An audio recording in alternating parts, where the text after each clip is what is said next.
হ্যাঁ এবার কাটমু। আমি তো পাতা কাটতাম না, যারা খালি পাতলা মারে এরারে কাটমু। আমার লোকের যারা ওই যে লোকের আমার টাকা মাইরা দেয় এরারে কাটমু, আর তোমরা এটা দেয়া পাতা কাটবাই। ব্যারিস্টার সুমন এটা কি বলতেছে? যারা টাকা মেরে দেয় তাদেরকে সে কেটে ফেলার কথা বলতেছে। দর্শক শ্রোতা, ব্যারিস্টার সুমন তার বক্তব্যে বলতেছে আমি পাতা কাটবো না, আমি কিন্তু যারা পাতলা মারে এবং যারা টাকা মেরে দেয় দুর্নীতি করে তাদেরকে আমি কেটে ফেলবো। ব্যারিস্টার সুমন কিন্তু দুর্নীতিবাজদের বিপক্ষে কথা বলে এবং এখন সে কি বলতেছে? কেটে ফেলার কথা বলতেছে। গাইস, কাকে সে কাটবে এবং কি দিয়ে কাটবে সবকিছু কিন্তু আপনারা দেখতে পারবেন, তার বক্তব্য দেখে আপনারা বুঝতে পারবেন সবকিছু। গাইস, তাই ব্যারিস্টার সুমনের বক্তব্যটা দেখবেন এবং দুর্নীতিবাজদের সে কিভাবে ধুলাই করে এইটাও দেখতে পারবেন। সম্পূর্ণ দেখবেন, সব কাটাকাটি কিন্তু দেখতে পারবেন। এবার কাটমু। এবার আমি করবো কি? আমি তো পাতা কাটতাম না, যারা খালি পাতলা মারে এরারে কাটমু। আমার লোকের যারা ওই যে লোকের আমার টাকা মাইরা দেয় এরারে কাটমু, আর তোমরা এটা দেয়া পাতা কাটবাই। তোমরা আমি বইলা গেছিলাম নি যে ও আরো বাকি ঢুকিনি। আচ্ছা চলতে তা হোক। আয়ো গো আয়ো গো। এর সাথে সাথে কিন্তু ব্যারিস্টার সুমন তার বক্তব্যে আরো বলে যে সে কিন্তু হাজার হাজার মানুষকে বাঁচাচ্ছে এবং সে দুর্নীতিবাজদেরকে সবসময় মোকাবেলা করে এবং এখন কি করতেছে? সে হাজার হাজার চা শ্রমিককে রেইনকোট দিয়ে মানে বৃষ্টির হাত থেকে রক্ষা করতেছে। এই যে দেখেন সেই বক্তব্য। এদেরকে বলতে চাই দেখা যাও জানো যে কি করে আর তোমরা কি করছো।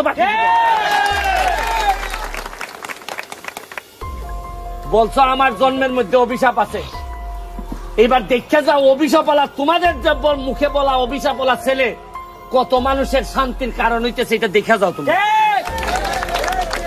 নিজের টাকা খরচ করে কিনছি, সরকারি ভাবেও বরাদ্দ করার চেষ্টা করতেছি, আশা করি আগামী মাসে পাইয়ে যাবো।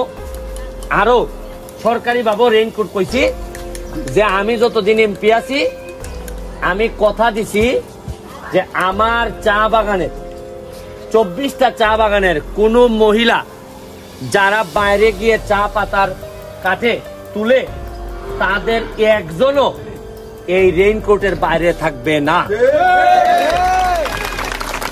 আমার এলাকার চা বাগানের আগামী 5 বছর পরে আমি এমপি থেকে চলে যাওয়ার সময় আমি দেখে যাইতে চাই আমার চা বাগানের প্রতিটা মহিলা শ্রমিক তাদের চেহারা দেখলেই বোঝা যাবে যে না কিছু যত্ন আত্মীয় হয়েছে এদের উপর।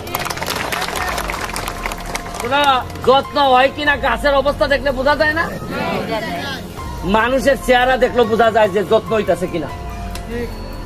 আমার যেভাবে আমি পাইছিলাম আমার চা বাগানের মহিলাদের 4.5 বছর পরে আমি রাইখে যাইতে চাই, এদের চেহারা দেখলেই যেন বোঝা যায় যে না এই গাছেরও কিছু চর্চা হয়েছে, এই কারণে এরা মাশাআল্লাহ এখন একটু ভালো অবস্থায় আছে। তোমরা বলছিলা রেইনকোটের জন্য, আমি অলরেডি 1000 রেইনকোট নিয়ে আইছি। বৃষ্টির সময় আমার ভিডিও পাঠাইছে, পরশুদিন দেখলাম এই চা পাতা এখান থেকে দিতেছে আর জোরই বৃষ্টি হইতেছে।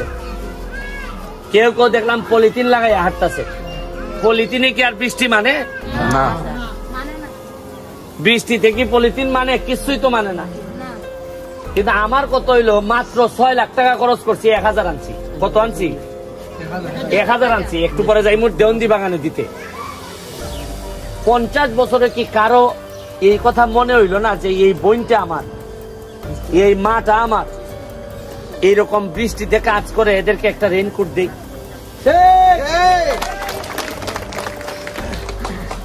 আর বক্তব্যের সময় তো বোঝা যায় যে সবচেয়ে খারাপ আমি, সবচেয়ে খারাপ। শুনেন এই বক্তব্য দাঁড়াইছিলাম মার্কানিয়া, আমি একটা এমপি নির্বাচন করছিলাম, আমারে বলা হয়েছে আমি নাকি জারজ। এদেরকে বলতে চাই দেখা যাও জারজে কি করে আর তোমরা কি করছো। বলছো আমার জন্মের মধ্যে অভিশাপ আছে, এবার দেখা যাও অভিশাপ বলা তোমাদের মুখে বলা অভিশাপ বলা ছেলে কত মানুষের শান্তির কারণ হইতেছে এটা দেখা যাও। তুমি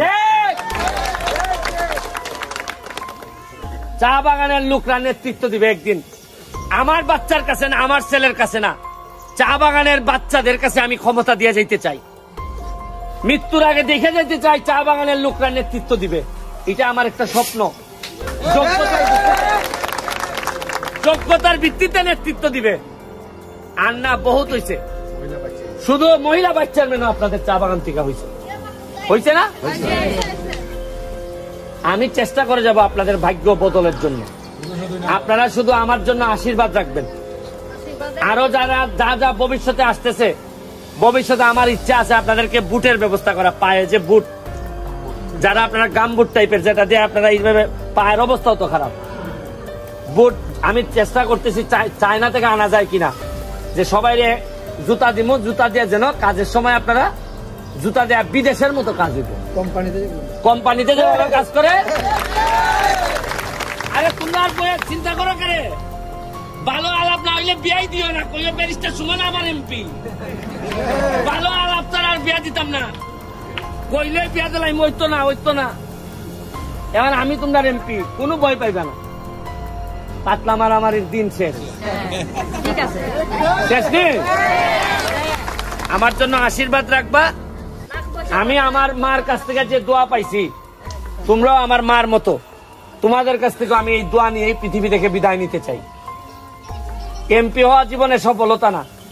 সফলতা হইলে এমপি না থাকলে পরে তোমরা যদি দৌড়াইয়া গিয়া বলো এই আমার সুমন ভাই আইছে, এটাই আমার জীবনের সবচেয়ে বড় সফলতা। তোমাদের রাস্তা ঘাট, মন্দিরের জন্য কাজ চলতেছে, যা পারছে, খালি তোমাদের মন্দির না, কোন চা বাগানের 24টা চা বাগানের কোন মন্দিরের কাজ অসম্পূর্ণ থাকবে না। আমি আছি তোমাদের পড়াশোনার জন্য, আস্তে আস্তে একটা করে ধরতেছি। মাত্র 4 মাস হয়েছে, যাইতেই তো লাগে, 23টা বাগানে যাইতেই তো সময় লাগে। এইবার 5 লাখ টাকার ফুটবল আইতেছে। কয় লাখ টাকা? খেললা জীবন কাটাইবা। এরপরে এই মাঠ ভালো করে বানাই দেওয়া হইব, এটার মধ্যে গ্যালারি বানানো হইব, পাকা গ্যালারি। তোমরা পয়সা এরপরে এখানে বাঙ্গা দেখছো নি রাস্তা কিভাবে ভাঙতেছে, এই ব্রিজ এগুলা বানাই দেওয়া হইব। এই আগামী সপ্তাহে কাজ ধরবো, ওই যে রাস্তার নিজামে কাজ ধরাইবো। এখানে স্বরূপ মেম্বার আছে, সবাই মিলে মিশে টাকা যা আসে সব তোমাদের জন্য। এবং তোমরা, আমার কাছে মনে হয়েছে যে আমি এই যে একটা ভোট তোমরা আমারে দিছিলাই, এইটা তোমাদের আমি চেষ্টা করবো এই এক ভোটের মাধ্যমে তোমাদের জীবনের ইতিহাস আমি পাল্টাই দিতে চাই। খালি তোমরা না, শ্রীমঙ্গল মৌলভীবাজারের যারা চা শ্রমিক ভাই বোনেরা আছে, এরাও কিন্তু ভিডিও দেখতেছে। এরাও কইব যে ব্যারিস্টার যদি রেইনকোট দিতে পারে তুমি দাও না কেন? এরা এমপিরে ধরবো। এই জন্যই অনেক এমপি আছে আমারে সহ্য করতে পারে না, হালাই তো সব বুঝা বইলা দিতেছে রে। আমরা আগে গোপনে আপনারা তো দেখলেন যে ব্যারিস্টার সুমন হাজার মানুষকে কিন্তু রেইনকোট দিচ্ছে, এবং ব্যারিস্টার সুমন প্রথমে এইটা বলছে সে দুর্নীতিবাজদেরকে কেটে ফেলবে, সে ছাক পাতা কাটবে না। এটা কিন্তু সে একটা উদাহরণ দিয়েছে। দর্শক শ্রোতা, ব্যারিস্টার সুমন আসলে দুর্নীতিবাজদেরকে দুলাই করে এবং দুর্নীতিবাজদের বিপক্ষে কথা বলে। আপনারা তো তার বক্তব্যগুলো দেখলে বুঝতেই পারবেন। আপনারা যদি ব্যারিস্টার সুমনের সেই গর্জনমূলক বক্তব্যগুলো না দেখে থাকেন, তাহলে আমার চ্যানেলটি ঘুরে আসবে, সব বক্তব্যগুলো দেখতে পারবেন। এবং চ্যানেলটি আপনারা সাবস্ক্রাইব করে রাখবেন, কারণ ব্যারিস্টার সুমনের সকল আপডেট নিউজ সহ বাংলাদেশের আপডেট নিউজ সবকিছু আমরা সবার আগে দিয়ে থাকি।